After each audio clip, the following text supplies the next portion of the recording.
If you've taken your pension at or later than your normal pension age, then the salary of reference is an important figure if you are returning to the classroom, because it limits how much that pension will pay whilst you are teaching again. Now, I could find no examples of how to work it out on the Teachers Pensions website, and there's definitely more than a little bit of confusion over how it is calculated. Even the call centres, I've heard, regularly mix it up and confuse it with the final salary. So I'm here with what I hope is a clear explanation and a few examples for you to follow through.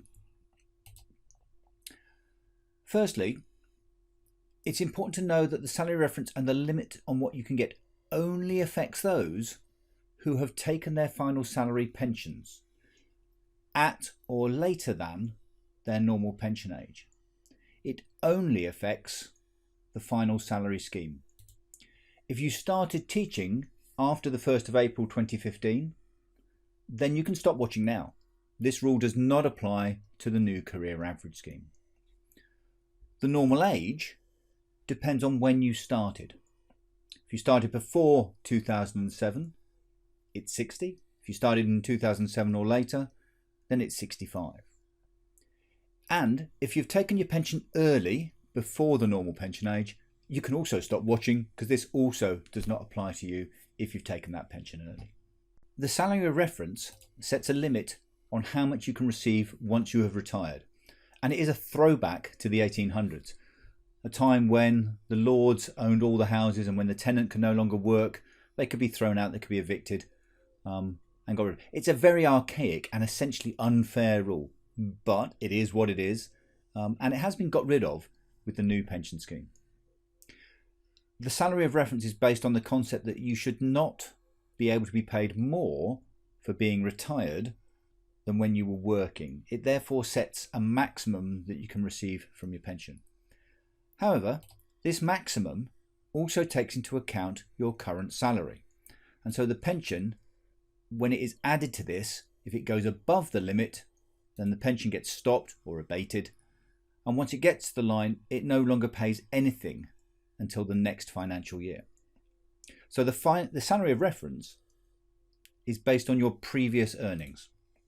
And just so you don't think I'm making this up, here it is defined in the regulations of the Teachers' Pensions Regulations of 2010. Now, Part A is fairly straightforward, and Part B essentially says the same thing, but covers situations where a teacher has left and returned multiple times. What this says is that we need to look at the salaries used when working out the person's average salary. Now, this can be confusing because that's not what most of us call it. And it's a little bit complex. No, it's convoluted because now we've got a career average scheme which does use an average word in its regulations. Whereas in this case, the average salary they're talking about is actually what most of us call the final salary. And we should note at this point, it's not necessarily the same thing as the final salary, and that's where a lot of confusion comes because of this part at the start of the sentence. It makes it clear that it's the highest of the salaries that are used in working out your final salary, and then after it has been multiplied by an adjustment factor, otherwise known as the inflation factor. The salary of reference therefore depends on two numbers: the highest salary used when working out the final salary, and the adjustment factor, that is the inflationary increase since the date that highest salary was achieved. And then these two are multiplied together to give you the limit on how much pension can be paid. So let me walk you through a simple Method B example. This is my statement from 2017 that shows my best final salary came from Method B, and that my best 3 years were in the period 2007 to 2010. Now I'm looking for the highest revalued salary used in that Method B calculation. So simply going down the revalued salary column, we can look for the highest one that is used in the Method B rows. And that is this one at the bottom, the 52,757. However, that is not my salary of reference. What that has done is identified the row of my salary of reference. Having identified the row, I can now get the two figures that make up my salary reference. Two figures because it is the salary multiplied by an adjustment factor. So I need my original salary, which was 42,648, because that's the highest salary. And the last day that this was paid, which was on the 31st of March. Now, actually, it's the next day, because it's when the salary changed. That is the date, what is called the deemed date. The date when the salary changes, when my salary will be adjusted from. Now, the date is important because you can earn, how much you can earn is increased each financial year, and that limit increases with inflation. And I'll show you that in a minute. But before that, let me show you another one, a method B example. Method A example. In this example, the last 12 months were all on the same salary. So it's very easy. My salary of reference in this case is 47,588. And it will be based on the first day after the end of the pay period. So on the 1st of September 2017. So the salary of reference, 47,588, based on, got that number wrong, 47,588, based on the 1st of September 2017. Now, many teachers leave on the 31st of August, and so tend to have the same salary across those 12 months, just as I've done here. But it is possible for you to have a different set of salaries if you got change in promotion or demotion, or gave up a TLR as you were winding down to the end of the year. But the same principle applies. It is the highest revalued salary that we're looking at. And now to the key question. How is the salary of reference used to work out the limit on how much your pension can pay you?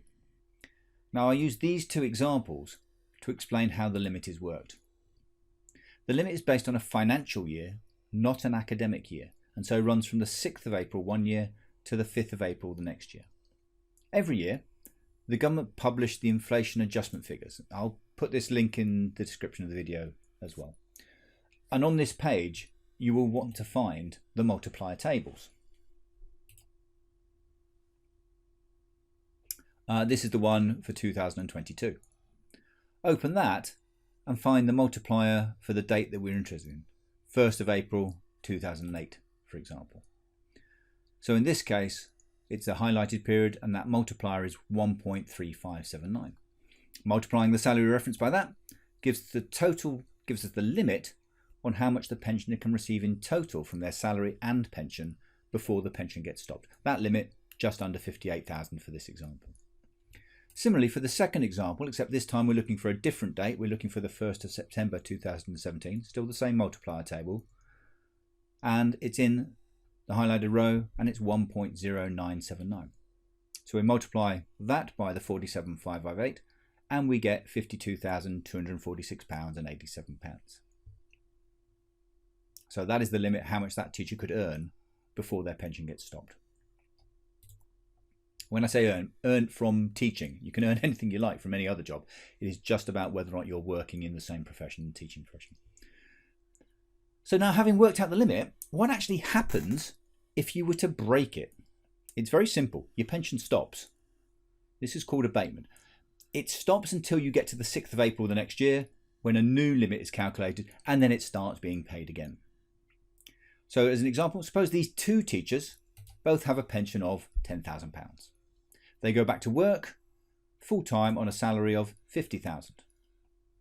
So that £10,000 worth of pension would break the limit, and so the pension is going to be stopped.